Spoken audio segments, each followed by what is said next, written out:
Welcome back, you guys. You just read Olympic Breaker Apologizes. So about a decade ago, 2 decades ago, a few decades ago. More decades than we care to admit.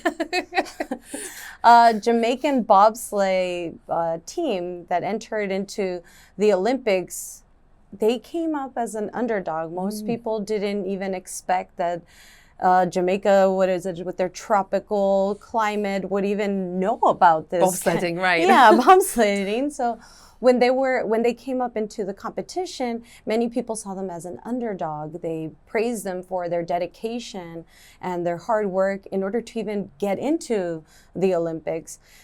Fast forward to 2024 with breakdancing in the community.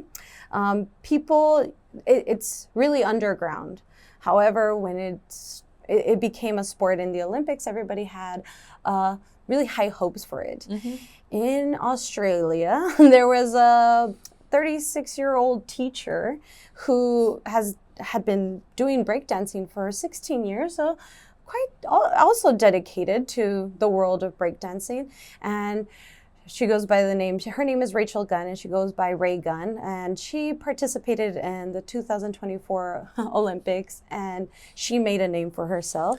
She's not being recognized for her abilities or her hard work or the many years that she's put into it, but actually by what it seemed like a mockery of breakdancing and the community and what it means, because with her iconic kangaroo hop and her I like the lying on the floor, that one was pretty impressive. A very artistic display of what she called, or what some people may say is breakdancing.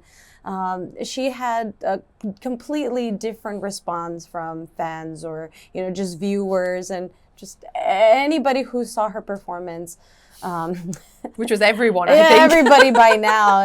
Her performance went over like a lead balloon. Nobody saw it the way they saw the Jamaican bobsledders. Like, wow, they're an underdog, even though this is not a thing in their country, but they still did something.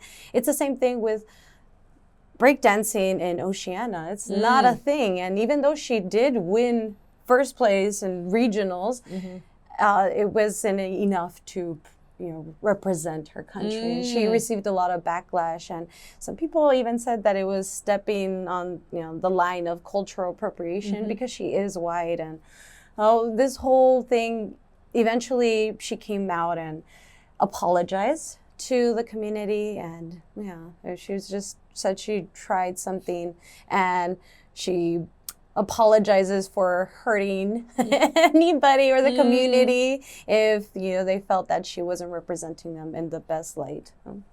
That really sucks that she tried something and she received a completely different response. It's very wild, and I don't think she's gonna, if I were her, I don't know if I'd be trying to break dance. Yeah, right. What do you know about the Jamaican bobsled team, and why do you think that they got so much attention? So when I was a kid, there's actually a movie that's made about them called Cool Runnings.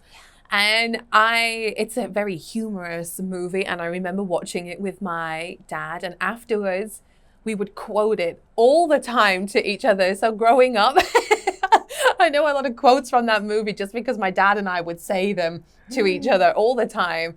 And so I didn't realize that it was a real thing. I just thought it was a funny movie. But when I got older, I'm like, oh, it was based on a real life situation, which I think is really inspiring. Right. Because it kind of shows that, whatever background that you have, you can still succeed in something. And so I think the funny part and why it's so memorable is because Jamaica has no snow. Right. It's tropical all year round. And so the fact that they could make a name for themselves in an ice sport, a snow sport, a winter sport, I think is really incredible. Right. What about you? Did you know about them before? No, I didn't, but I got really interested in, reading about why they got so much attention. But yeah, like the article mentioned that they had put a lot of work and dedication into this sport that there was no help. Like they didn't even have the right equipment. Yeah, right. They had to get a lot of they had to ask for donations from other countries, like even just to get the bobsled. So they would practice with other kind of like I'm getting goosebumps. homemade like wooden carts, and they didn't have a proper place to practice, but they still performed quite well. Honestly, they didn't shockingly win any well. medals, but still they did very well, right? Yeah, right. It was super inspiring. Right. Now, if you were Ray Gunn, would you have participated in this kind of event, or like, how would you have, like, would you have agreed to participate in the Olympic Games? Why or why not? So I think because she just became a meme so instantaneously because of what happened, there was a lot of news articles about how she ended up being the participant for Australia. And it turns out that her boyfriend was one of the judges. So I think, and he was the person that had trained her. So I think in his eyes, she was great because she was doing the style of dancing that he thought was great.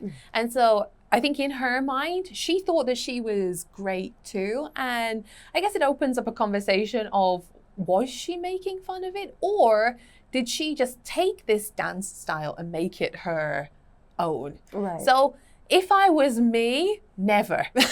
If I had that ability, because I think that maybe I could be a little bit self-aware to know that that performance was not it. But for her, I think that she thought that she was great and that she wasn't at an Olympic level because that's what she had been trained to do and believe. So I guess as Sarah, no, never. As Ray Gunn, I would definitely go to the Olympics. Well, for me, I think even as Pauline, if I got offered the opportunity to represent the country, to be an Olympian, winning a medal or not, like just to be given that opportunity, I don't think I would just pass up on it. So I don't blame Ray Gunn for taking that opportunity.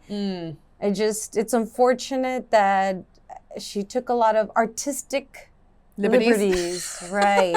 And so the technical points weren't there compared to all the others. And she overwhelmingly took all the attention of breakdancing. So she is the face of breakdancing now. And it's disparaging to the breakdancing community because that's not what it is. There's a lot of more talented, very talented people who are not getting the attention that they deserve because of how poorly she performed in the eyes of everyone. Yes, and I think there was some backlash about it being added as an Olympic sport anyway, and so this kind of fueled the flames of those detractors saying, well, it shouldn't be an Olympic sport because look what she did. Right. It's unfortunate. But it was still a very good read. And the vocabulary was very good also, so please make sure to use it in your day-to-day, and we'll see you in the next article. Bye.